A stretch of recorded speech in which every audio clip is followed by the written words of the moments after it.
Hello students, welcome to my YouTube channel. In this video lecture, we are going to answer questions from Weight and Balance chapter, that is Weight and Balance book of Keith Williams. The name of the chapter is Basic Questions. So these are all 150 questions which are very basic in nature, related to definitions, formulae, simple calculations. So let's start with new questions today, beginning with question 111. A moment is what? Now, this moment that they are talking about is the turning moment.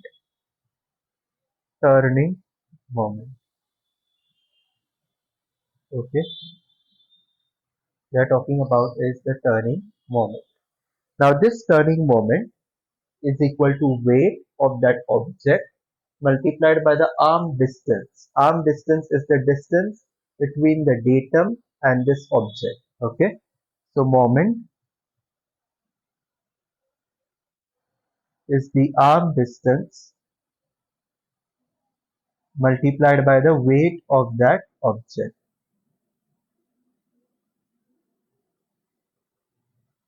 Okay, so you have to remember this formula. So in this particular case, the weight of the object is 50 pounds. Arm distance is this object is 100 inch behind this datum. So multiplied by 100, so moment equals to 5000 pound inch. The datum is assumed to be located at the fulcrum. That's fine.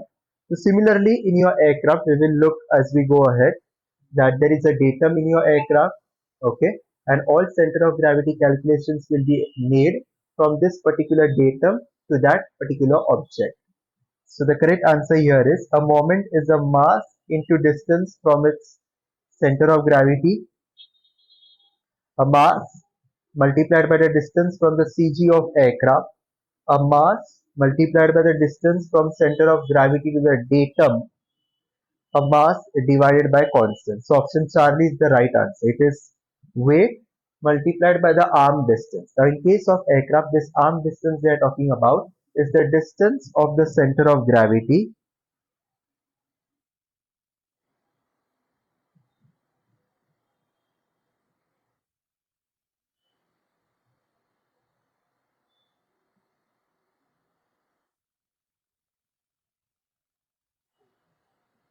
Okay, the distance of this center of gravity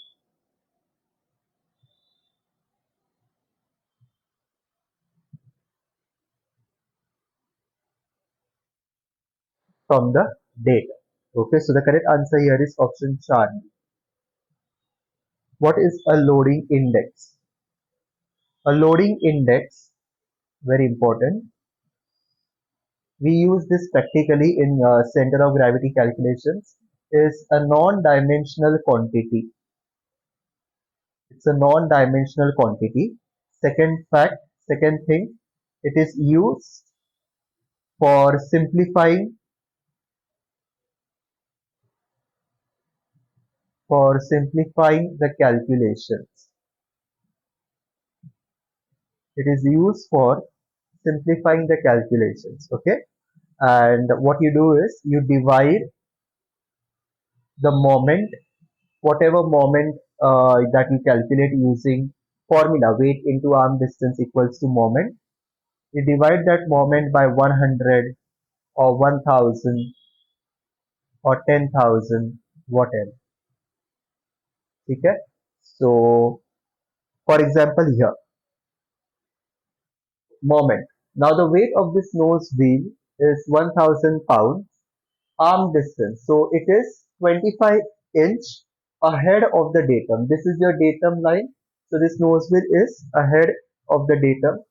So minus 25, any object which is ahead of the datum will be minus, behind the datum it's plus. So 1000 into minus 25, so and so.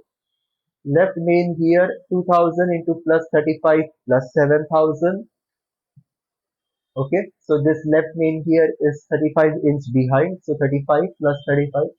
Similarly, right here on that side is 35 inch behind the datum, so 35 into 2000, 7000.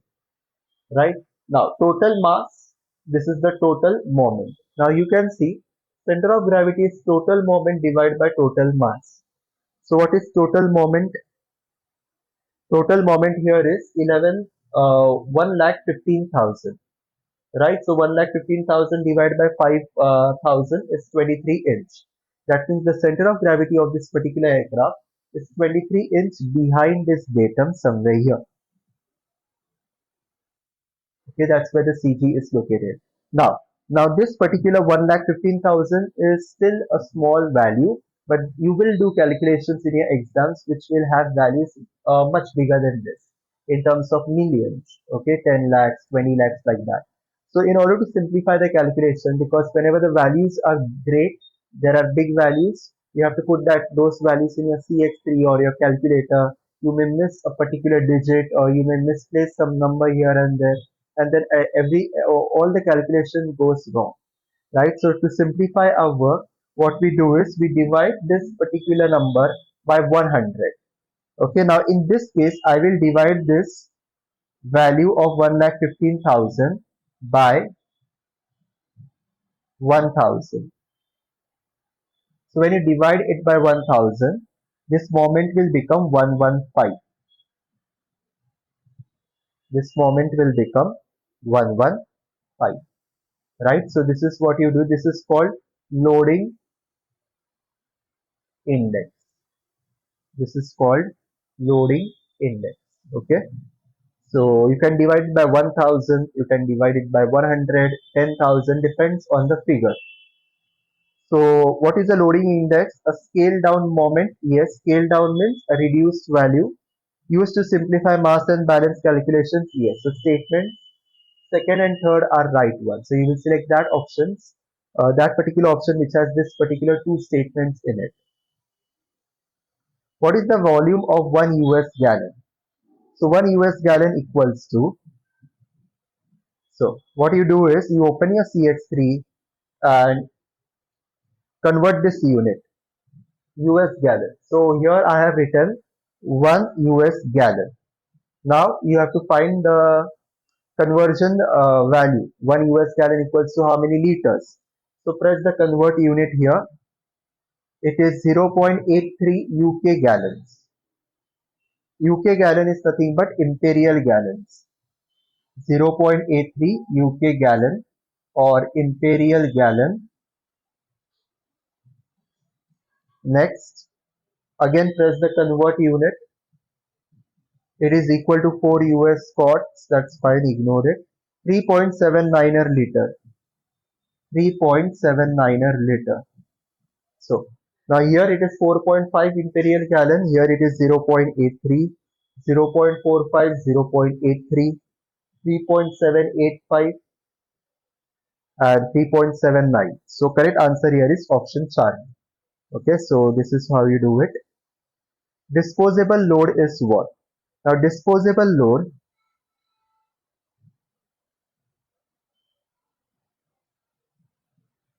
equals to useful load. Okay, so what is the useful load? It is a combination of takeoff fuel and traffic load.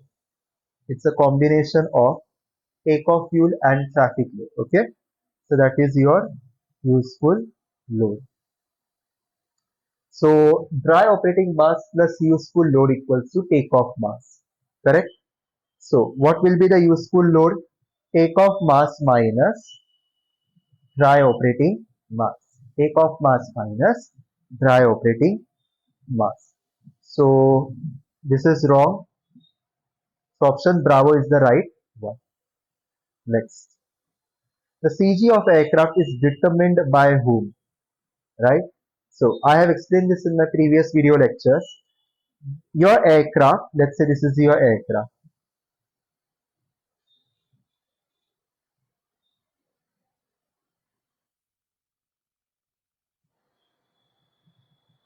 This aircraft will have a forward limit, it will have an aft limit.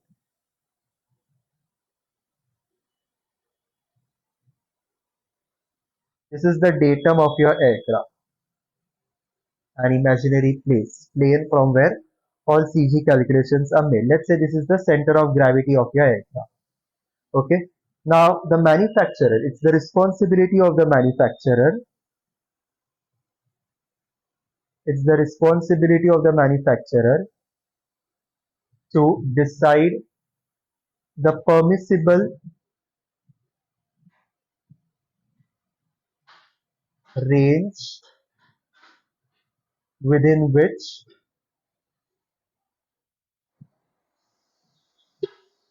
the center of gravity may move without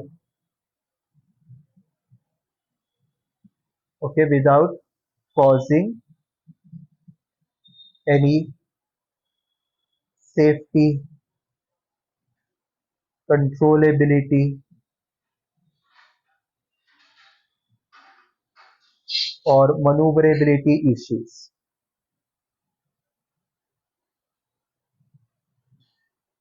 Okay, so that is determined by the manufacturer. So your center of gravity can move forward, it can also move backward. Okay, so as your flight progresses from takeoff airport to landing airport, as you consume the fuel in your aircraft will become lighter and more lighter. So the center of gravity will keep moving forward and backward depending on the changing weight of your aircraft and the maneuvers that you execute, etc. Okay, the only thing that you have to remember, the center of gravity can or may not exceed this forward limit, exceed this backward limit. It has to remain in that two limits given in the given by the manufacturer. Next, before every flight, it's the responsibility of the operator of that aircraft, so that company or the pilot basically, to calculate the center of gravity. Calculate center of gravity. Okay, calculating CG. Okay, so manufacturers determines the CG range, and the calculation of the exact position of CG, which is going to fall in that range, is the responsibility of the operator, the pilot in command, right?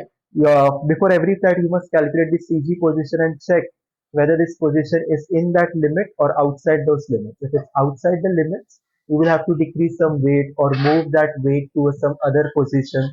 So, like that, you have to distribute the weights accordingly and bring the center of gravity inside the limits. So, the CG position is determined by the operator. If they ask CG range, then it is determined by the manufacturer. What is the true definition of datum? So datum, like I said, it's an imaginary place on the longitudinal axis of aircraft from where all CG positions are calculated. Now this datum can be outside your aircraft, anywhere also. Okay. So the point in the fuselage through which all three axes pass, wrong. The reference point used for calculating center of pressure position, wrong. The leading edge of the mean aerodynamic chord, wrong. The reference point used for CG calculation, yes. Variable load is what? So, like always, you always begin with the basic empty mass of your aircraft, which is the weight of your aircraft plus standard equipments inside. Standard equipments, unusable fuel, unusable fluids, emergency equipment, etc. Now, when you add variable load to this basic empty mass, variable loads like crew, pilots, cabin crew baggage, the baggage that they carry with them, optional equipment, food, water, right? So all these things are variable loads. Now when you add basic empty mass and variable loads, you get dry operating mass. Pay attention, variable loads does not include payload, passengers, cargo, it doesn't include that. So option A is wrong. No passengers. Delta also wrong, no passengers. Everyone on board, their baggage, removable items like usable fluid and fluids, no. Everyone on board means crew and passengers. So this is also wrong. So option Bravo, crew baggage and removable equipment. Dry operating mass is basic empty mass plus variable load. So option Bravo. Now there are three ways to calculate dry operating mass. This is the first way. Operating mass minus takeoff fuel. Zero fuel mass minus payload. Third way is takeoff mass minus useful load is equal to dry operating mass. And the fourth way is basic empty mass plus variable load. So you have to select a suitable option. Now again, center of gravity equals to total moment divided by total mass. Correct? So moment divided by mass. So option Charlie. Next. Basic mass of an aeroplane is the mass of the aeroplane with all its basic equipment, a declared quantity of unusable fuel or oils, yes. Mass of aeroplane minus any seats for passengers, no. Zero fuel mass minus passengers is wrong. It's not basic empty mass. Mass of aeroplane with all its basic equipment but with no fuel, no oil. So that is wrong. Basic empty mass will definitely have unusable fuel. It will not have usable fuel, but it will have some unusable fuel, unusable oil, other fluids, etc. Okay. So this concludes the lecture. I hope you have understood all the 10 questions I have answered in this lecture. I wish you all the best. Let me know if you have any questions. I'll see you in the next lecture.